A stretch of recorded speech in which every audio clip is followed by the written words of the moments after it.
Assalamualaikum warahmatullahi wabarakatuh. Bismillah, alhamdulillah, salatu wassalamu ala rasulillah, wala hawla wala quwata illa billah, amma ba'd. Bersyukur kepada Allah, bersalawat kepada Rasulullah sallallahu alaihi wasallam. Lagi sekarang ini digiatkan adiwiyata, sekolah ramah, lingkungan. Kemudian yang terakhir ini kurikulum berbasis cinta. Jadi banyak hal yang terkait dengan ramah lingkungan. Baik ramah guru-gurunya maupun lingkungannya supaya anak itu nyaman belajar. Nah, ini upaya-upaya ini selalu terus dilakukan oleh sekolah. Apalagi ini bersinergi dengan kurikulum cinta. Masya Allah. Jadi kurikulum cinta ini sekilas Bapak Ibu ya. Sekilas. Ini kita ditanamkan untuk cinta kepada Allah dan Rasulnya. Ini cinta itu kan bahasa Arabnya, mana pakai bahasa Arab nih? Hub. Iya kan?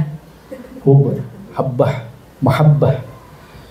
Nah, cinta ini dalam tasawuf itu adalah tingkatan tertinggi setelah ridho, ikhlas, sabar. Kalau cinta itu sudah melekat di hati semua kita, orang tua murid, guru, siswa, maka tidak ada masalah. Kenapa? Ada sedikit hal-hal yang kada nyaman di orang tua murid, tapi karena cinta, maka tidak arogan dan tidak langsung ditelan informasi-informasi dari anak itu yang menyulitkan posisi guru, yang menyudutkan posisi guru. Kenapa tidak dipermasalahkan? Kenapa bersabar? Karena cinta. Nah, ini yang tanamkan. Ini sekilas tentang adiwiyata. Hari ini insya Allah saking seriusnya menanggapi ini, bagaimana menjadikan madrasah ini madrasah yang ramah, madrasah yang sejuk, penghijauan berarti ya. Yang saya ikuti kemarin yaitu tentang adiwiyata. Yang pertama Bapak Ibu, sebelum kita lanjut, sebelum kita membahas tentang program apa yang ingin kita laksanakan di Min 2, kita kenalan dulu nih sama adiwiyata. Apa itu adiwiyata? Adiwiyata itu berasal dari bahasa Sangsekerta yang terdiri dari dua suku kata. Yang pertama yaitu adi. Mungkin di sini ada yang nama anaknya Adi, yang artinya besar, agung, dan baik. Sedangkan wiyata yaitu tempat untuk memperoleh ilmu pengetahuan. Sehingga dari sini kita bisa menarik kesimpulan bahwa adiwiyata adalah tempat yang besar, yang ideal, yang baik untuk kita memperoleh ilmu pengetahuan dan membentuk karakter lingkungan hidup. Adiwiyata ini ternyata sejalan dan sinkron dengan programnya Pak Menteri Agama, yaitu ekoteologi, yang artinya cinta lingkungan sebagai bagian dari ciptaan Tuhan Yang Maha Esa. Terus Bapak Ibu, ternyata juga program yang kedua dari Bapak Menteri Agama yaitu kurikulum cinta.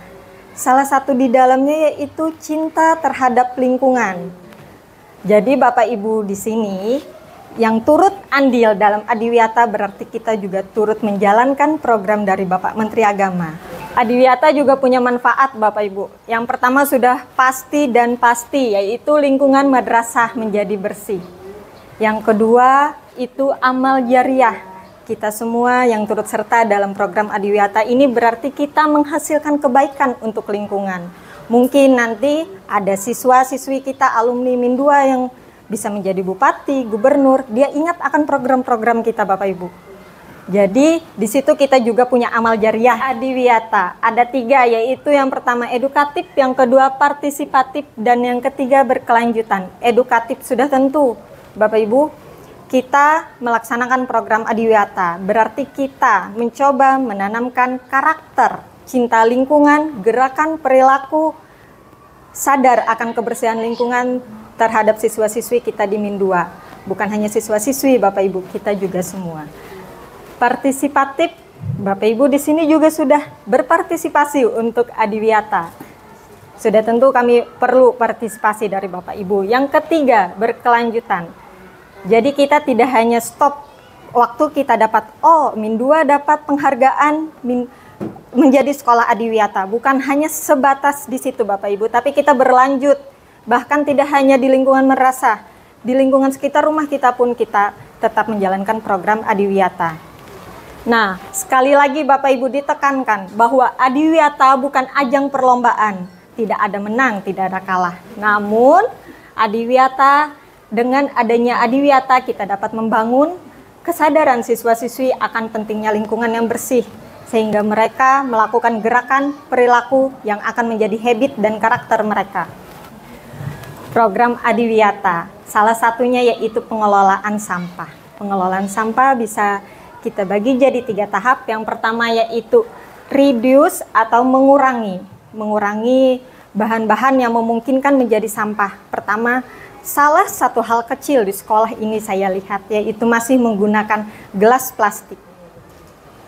Kita bisa bayangkan Bapak Ibu, gelas plastik. Kita di sini punya 744 siswa yang seharinya setiap istirahat mereka selalu membeli es, membeli botol minum, itu sudah pasti. Dan kita menyumbang sangat besar ternyata. Kurang lebih 700 Bapak Ibu dalam sehari. Solusinya apa? Kita bisa menggunakan tumbler. Tumbler ini bukan hanya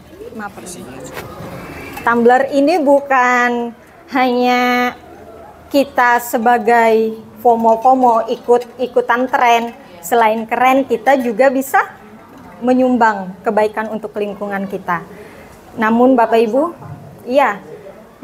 Ibu, kita bisa kalau untuk di sekolah lebih bagus yang gelas seperti ini.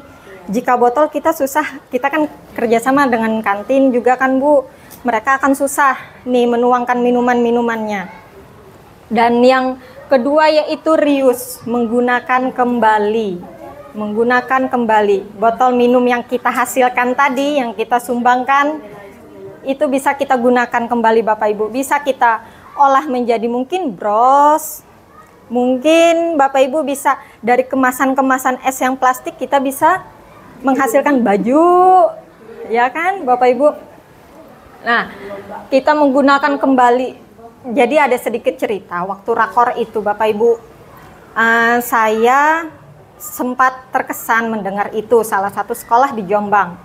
Mereka menggunakan plastik itu untuk sekat-sekat dinding yang ada di ruangan. Sampai itu orang Kanada, peneliti Kanada itu hadir ke situ untuk melihat bagaimana karya yang dihasilkan mereka. Ada meja, ada kursi dari botol plastik itu.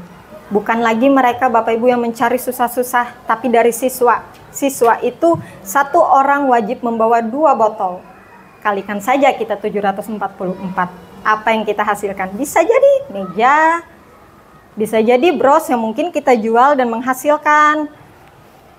Dan yang ketiga yaitu recycle, mendaur ulang. Mungkin Bapak Ibu sudah tidak asing lagi mendengar minyak jelantah. Contohnya ya Bapak Ibu bisa kita buat jadi sabun cuci.